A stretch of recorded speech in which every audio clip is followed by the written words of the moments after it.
గురువుగారు నమస్తే. హరే కృష్ణ తల్లి. రాధా మనోహర్ దాస్ గారి పైన ఏకంగా అఫీషియల్ వెబ్‌సైట్ లోనే వ్లాగులు చేసి రాసి పెట్టారు. కేసులు పెట్టారు. బోలెడంత టార్చర్ చేశారు.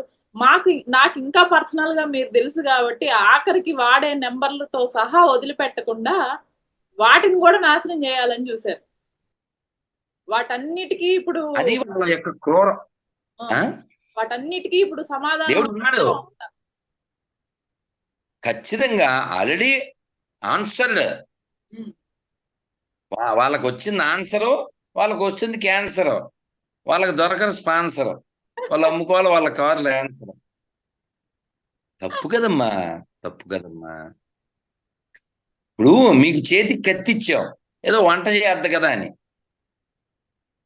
పీకలు కోయడానికి కాదు మీకు కత్తిచ్చింది కదా. సరే, నేను ఎప్పుడు కొంచెం కటువుగా చెప్పే మాట ఏంటంటే, వాళ్ళు ఈఓ అయినా చైర్మన్ అయినా ఎవరైనా, we are the owners, we are the donors, you are the cleaners, you must maintain the manners. Queue line లో ఎవరైతే ఇప్పుడు ఒక్క మాటలో చెప్పాలంటే, ఎక్కడి నుంచి ప్రక్షాళన అన్నారు కదా.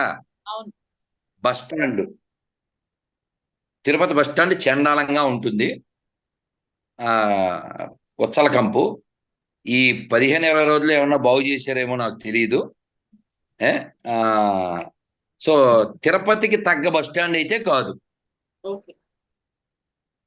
ఎందుకని? ఇప్పుడు ఆర్టీసీకి డబ్బులు ఎక్కడి నుంచి వస్తున్నాయి? తిరుపతికి వచ్చే వాళ్ళ వలన. తిరుపతికి వచ్చే వాళ్ళ వలన వస్తున్నాయి. తిరుపతికి ఎందుకు వస్తారు? స్వామివారి కోసం, వెంకటేశ్వరం చూడడానికి. అవునా? కాబట్టి అది ఎలా ఉండాలి? బస్ స్టాండు చాలా పాష్గా ఉండాలి. తిరుపతికి తగ్గ బస్ స్టాండ్ కాదు అది. రైల్వే స్టేషన్ ఏదో డెవలప్ చేస్తున్నారని అన్నారు, కానీ తిరుపతికి తగ్గ కాదు. మొన్న కాశీ వెళ్ళాం, కాశీ స్టేషన్ ఎలా ఉంది? ఇగో ఇగో ఇలా చూడాలి. అయోధ్య వెళ్ళాం, ఇలా చూడాలి. ఇప్పుడు నీకు డబ్బులు వస్తున్నాయి కదా, కాబట్టి వాడు దిగగానే ఏ భక్తుడైనా ఆ ఫీల్ ఉండాలి. ఆ ఫీల్ ఉండాలి, మధురానుభూతి ఉండాలి. సో దిగిన తర్వాత ఆ శ్రీనివాసంలో కావచ్చు, విష్ణు నివాసంలో కావచ్చు, ఏర్పాట్లు విసుక్కోకుండా, ఆ టికెట్లు, అలాగే మెట్ల మార్గాలు 2 ఉన్నాయి, రెండిట్లో. అలాగే క్యూ లైన్లో మనం ప్రవేశించిన తర్వాత కంపార్ట్మెంట్, ఈ కంపార్ట్మెంట్లో పెద్ద ఫ్యాన్లు వేసేస్తారు, గోల. ఎప్పుడు అవి? నువ్వు నేను పుట్టక ముందు ఫ్యాన్లు అవి. ఏం వినపడాలి? తిరుమలలో గోవిందనామాలు కదా. టీవీలు ఉన్నాయో లేవో నాకు తెలియదు. పెద్ద స్క్రీన్లు పెట్టండి, పెద్ద స్క్రీన్లు పెట్టేసి కంపార్ట్మెంట్లో చక్కగా భగవన్నామం చెప్పించాను. 3 ఏళ్ల క్రితం అనుకుంటా, నేను తాళాలు పట్టుకుని, కరతాళాలు ఉంటాయి కదా భజన చేసేవి, అది మన దగ్గర కెమెరా ఉండదు, సెల్ ఉండదు కదమ్మా. లోపల కంపార్ట్మెంట్ లో సెల్ ఉండదుగా. నేను తాళాలు తీసుకుని భజన చేస్తున్నా. ఇక్కడ చేయకూడదండి అన్నాడు. ఎక్కడ? ఎవడో గొట్టం. నేను ఇంతకంటే మరి గుడ్ వర్డ్స్ రావు. ఇక్కడ చేయకూడదు, మరి ఎక్కడ చేయాలి? తిరుమలలో భజన చేయకపోతే ఎక్కడ చేయాలి చెప్పు? మీ ఇంటికాడ ఏం చేయట్లేగా మేము. అన్నమయ్య ఏం చెప్పాడు? స్వామివారి అగ్రగణ్య భక్తుడు. గోవింద గోవింద యని కొలువరే, గోవిందాయని కొలువరే, గోవింద గోవింద యని కొలువరే, హరి అచ్యుతాయని ఆడరే, పురుషోత్తమాయని పలుకరే, పరమ పురుషాయని పిలువరే, దండిగ మాధవుని తలచరే జనులు, గోవింద గోవింద అని కొలువరే, గోవిందాయని కొలువరే. ఎంత అద్భుతంగా పాడారు. ఎంతుందమ్మా. అసలు మీ బాధ ఏంటి అని అడిగారు వేరే ఛానల్లో ఒక ఆవిడ.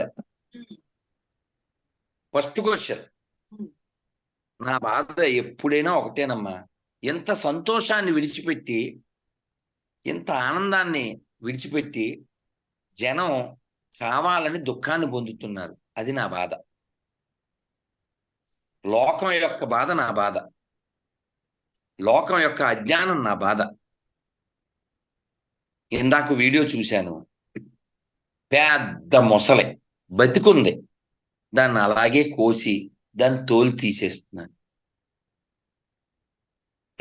ఈ భూమి మీద ఈ 2 కాళ్ళ జంతువు తొందరగా అంతరించిపోతే బాగుండు, మిగిలిన ప్రాణులన్నీ సుఖంగా ఉంటాయి కదా. మొసలు ఎప్పుడైనా అనుకుందా ఇలా లైవ్లో చంపబడతానని? దాన్ని చంపిన తర్వాత తోలు తీయట్లే, లోపల సోళ్ళు ఉండగానే పైన తోలు చేస్తున్నాను. ఈ మనుషులు భూమికి అవసరమమ్మా. మొన్న బక్రీద్ అని చెప్పి కొన్ని లక్షల ఆవులు, ఒంటెలు పండగ చేసుకోవాలంటే ఇంత రక్తపాతం అవసరమా? అని తెలంగాణలో దేవుడు ఒక ఆవిడ ఈ తెలుసు, గోవులను తరలిస్తూ- దండం పెట్టాలి, ఉమ్, దండం పెట్టాలా చెల్లికి, దండం పెట్టాలి. ఇందాక మల్లేపల్లిలో ఏదో ఊరు, ఓకే. నల్గొండ జిల్లా, పిల్లోడు ఫోన్ చేసి, గురుగారు ప్రతి వారం 150-200 ఆవులు వెళ్ళిపోతున్నాయి, ఏం చెయ్యాలో తెలియట్లేదు. ఆవు హిందువులది కాదండి, ఆవు హిందువులకు సంబంధించింది కాదు, ఆవు మనుషులకు సంబంధించింది. మీరు ఇప్పుడు హైదరాబాద్లో 3000 పైన చెరువులు ఉండేవి, తెలుసా మీకు? అవును, తెలుసు. ఒకప్పుడు ఉండేవి, ఇప్పుడు 30 కూడా లేవు. 3000 పైన చెరువులు ఉండేవి, అపార్ట్మెంట్లు అవి కట్టేశారు. ఎప్పుడైనా మన అవుట్స్కట్స్కి వెళ్తే కొన్ని చెరువులు కనపడతాయి, దానికి ఫెన్సింగ్ అది వేసి పెట్టారు. అంటే నేను కొంచెం హార్ష్గా చెప్తున్నా, ఎవరైనా వెళ్ళి ఆ కంచె వేసినటువంటి ఆ చెరువులో వాడు మూత్ర విసర్జన చేశాడు అనుకోండి, వాడిని కొడతారా కొట్టరా? ఖచ్చితంగా కొడతారు. అది పాడైంది అయితే పెద్ద పట్టించుకోరు. అది మంచినీళ్ళ చెరువు, పోస్తే ఊరుకుంటారా? అలా నీళ్లు ఎవరివి? అందరివి. బతకాలిగా, అందుకోసం నీళ్లు. భూమి ఎవరిది? అందరిది. ఆకాశం ఎవరిది? అందరిది. సముద్రం ఎవరిది? అందరిది. అలా ఆవు కూడా అందరిది. చెరువుల్ని ఎలా కాపాడుకోవాలో, నదుల్ని ఎలా కాపాడుకోవాలో, భూమిని ఎలా కాపాడుకోవాలో అలా ఆవును కాపాడుకోవాలి. దేనికోసం? ఆవు కోసం కాదు, మన ఆరోగ్యం కోసం.